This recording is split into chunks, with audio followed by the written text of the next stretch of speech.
Lost Box has won all three of the major post-rotation events so far in the Scarlet and Violet format, despite losing a bunch of important cards to rotation. So how do we build Lost Box in the post-rotation format? What attackers make the most sense? And is Lost Box our new best deck in Standard? Today I'm going to be breaking down a skeleton list for Lost Box, and we'll then discuss a few of the most popular builds and how they shape up against the top decks in format. Let's get started. Lost Box is an archetype that can come in many forms. However, they all share the same common goal: putting cards into the Lost Zone with Comfey and Colress's Experiment in order to activate some big payoff cards. The Lost Zone is very similar to the discard pile, however there are no ways of recovering cards from the Lost Zone, so those cards cannot be accessed for the remainder of the game. At 4 cards in the Lost Zone, we unlock Cramorant's Lost Provisions ability, allowing us to ignore the attack cost of Spit Innocently and attack for no energy. Because getting 4 cards in the Lost Zone is relatively easy to maneuver, Cramorant can be spitting from the first turn of the game, initiating the prize race on many single prize Pokemon or setting up multi-prizes for future turns,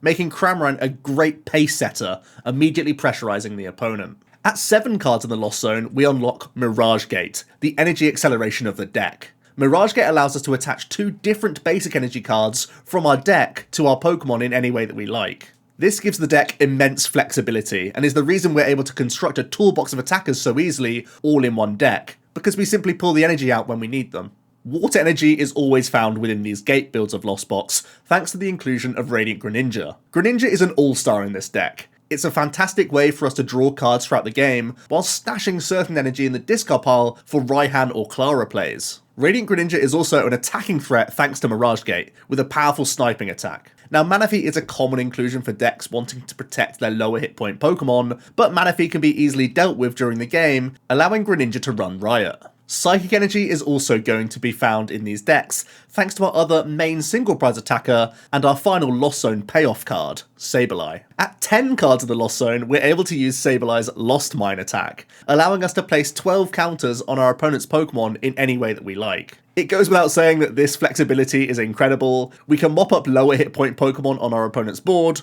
or set up key numbers to bring larger Pokemon into range of our other attackers. Outside of these 2 energy, the rest really comes down to which tech attacking Pokemon we choose to play in the deck, and how reliant they are on Mirage Gate, but we'll get to these options later. For now, let's discuss some essential trainers to get into the game and help us spam flower selecting. Battle VIP Pass is a no-brainer in the deck, as we need multiple Comfey as soon as possible to begin fueling the Lost Zone and cycling through the deck. Nest Ball is a returning item to the TCG, and is another welcome inclusion to help us find our Pokemon throughout the game. Hisuian Heavy Ball can also provide a nice safety net, as we'll only be playing 1 or 2 counts of our Pokemon in this deck. Fishing these from prizes will be very handy, and gives us real peace of mind. Then comes the Switch cards to jump between our Comfey. For this we're going to max out copies of Switch Cards and Escape Rope. Also, the new Beach Court Stadium can add to our overall pivot options, by reducing the retreat cost of our basic Pokemon by 1. This gives us the opportunity to manually attach to our other Pokemon, while still weaving in Flower Selects with Comfey, and can provide a nice bounce to Path to the Peak, keeping our Greninja online,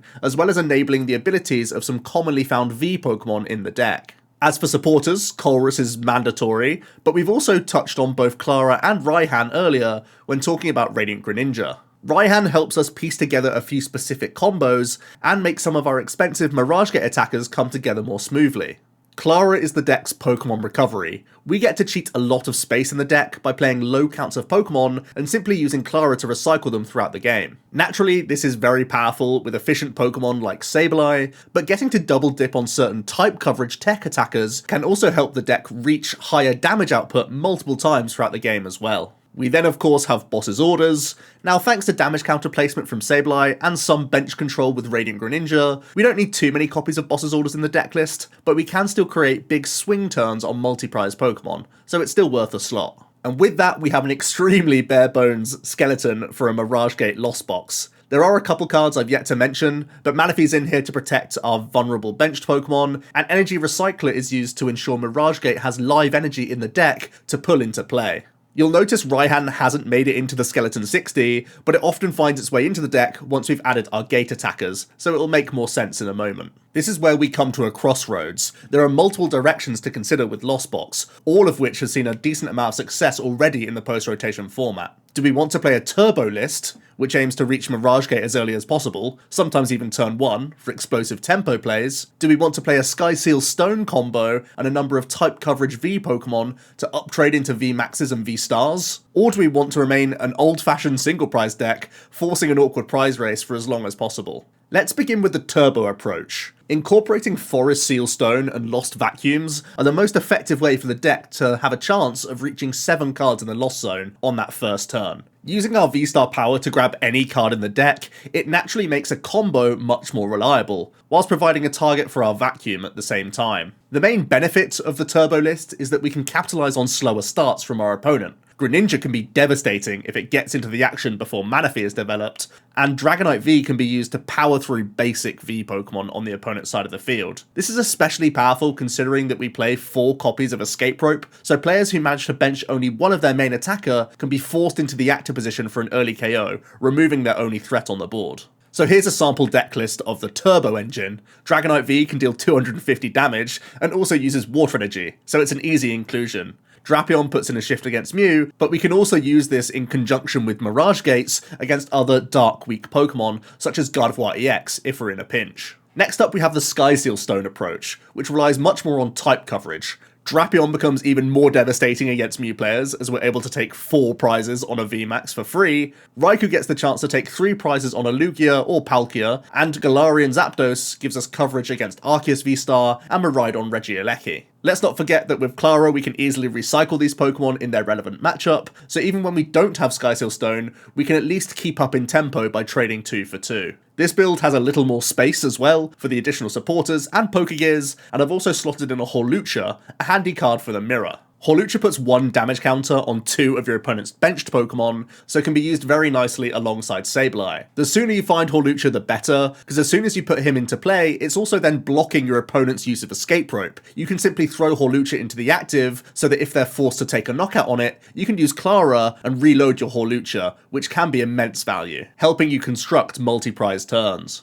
The final approach is, well, just being a single prize deck. Thanks to Mirage Gate, we have access to a couple of big attackers and can use Sableye or Greninja to mop up afterwards. These builds are probably the most vulnerable to healing or tanking strategies and can put a bit of a strain on your Mirage Gates at times, but being an all-one prize deck forces a much more awkward prize map for the majority of decks. Here's a couple of single prize focused builds. The first uses Galarian Moltres, which is a very strong beat stick towards the late game and boasts dark type coverage for Mew and Gardevoir. Snorlax comes in with a hefty 180 damaging attack, can be really nice after you've used a Spit Innocently, to finish off V-Star Pokemon. With heavy emphasis on Moltres in this list, Palpad also comes in to help you reload Claras to continue that chain of attackers. Zamazenta is an alternative single prize approach, which offers more immediate damage output as a revenge style attacker. It's not too different to Moltres here, except we are once again a little bit more reliant on those gates throughout the game, but it does give us access to that higher damage output earlier on, and Zamazenta leads really nicely into Greninja plays or Sableye plays, so it's a fantastic number to be hitting with. I've tried to keep all of these builds streamlined and simplistic, only really adding consistency cards to fill those final slots, but there are a few other consideration cards.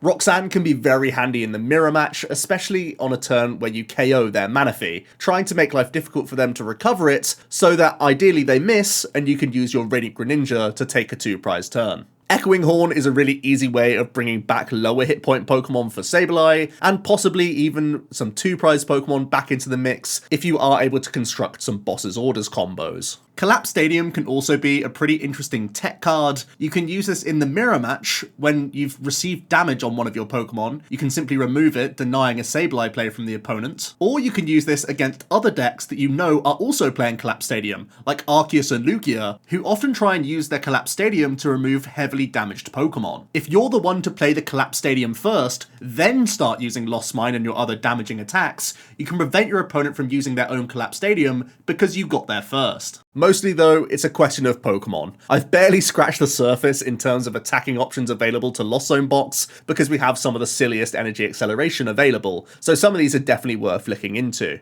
There's also a Lost Zone build which doesn't fit our skeleton, and scraps the Radiant Greninja Gate combo completely, and instead revolves around Radiant Charizard. It's been less successful so far in these early events, but it's also definitely worth a mention, as Charizard builds have found success in the past.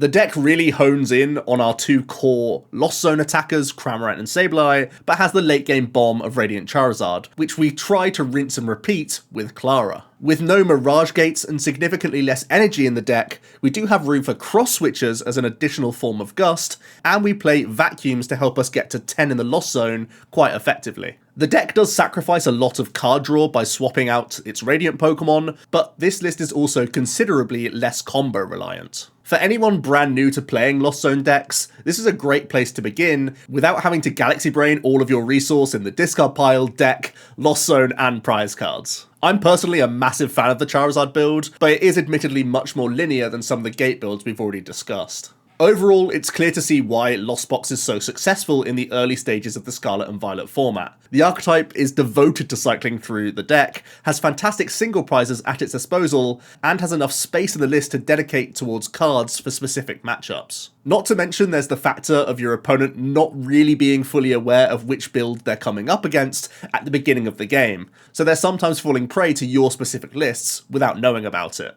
Because we've discussed so many different types of Lost Box, it's a little bit different to talk about the matchup spreads, but I'm still going to give a few quick pointers. Against Mew, we of course have Drapion V in the majority of our deck lists, so we always have a decent chance of uptrading. Bearing in mind we have to keep track of our stadiums to make sure we're bouncing Path to the Peak on the turn we use Drapion, and we still need to be chipping away at our remaining prizes whilst we work towards that combo. Oftentimes using the likes of Greninja and Sableye plays on Genesect Vs are going to be your easiest prize map. Lugia can be a tricky one, as they have a number of chunky single prize Pokemon, making Cramorant and Sableye a lot less effective, so utilising your other gate attackers are going to be crucial here. If your opponent has filled up their board, it is possible for you to 90-90 spread onto both of their Archeops in order to Sableye them both down the following turn. But this is only a play available to you if their board is in fact full, because Radiant Serena is often found in Lugia lists, and that can be used to offset your math. Gardevoir should be one of our stronger matchups, as we put so much pressure on with our single prize Pokemon. To compensate, Gardevoir does play a number of healing cards, so don't fall into their traps. If you can help it, try and save your Mirage Gates for the turns where they use Jelly with their basic Gardevoir, or whenever they bring their EX into the active, so you can combo it with Drapion all in a turn for a surprise knockout. If you're truly concerned about the Arceus or Miraidon decks, definitely consider the Skyseal Stone build with Galarian Zapdos. Otherwise, be mindful of Miraidon's use of Klefki, and try to devote your manual attachments to your attacking Pokemon, knowing that you may not be able to Mirage Gate for a while. I hope you enjoyed today's discussion on Lost Zone Box.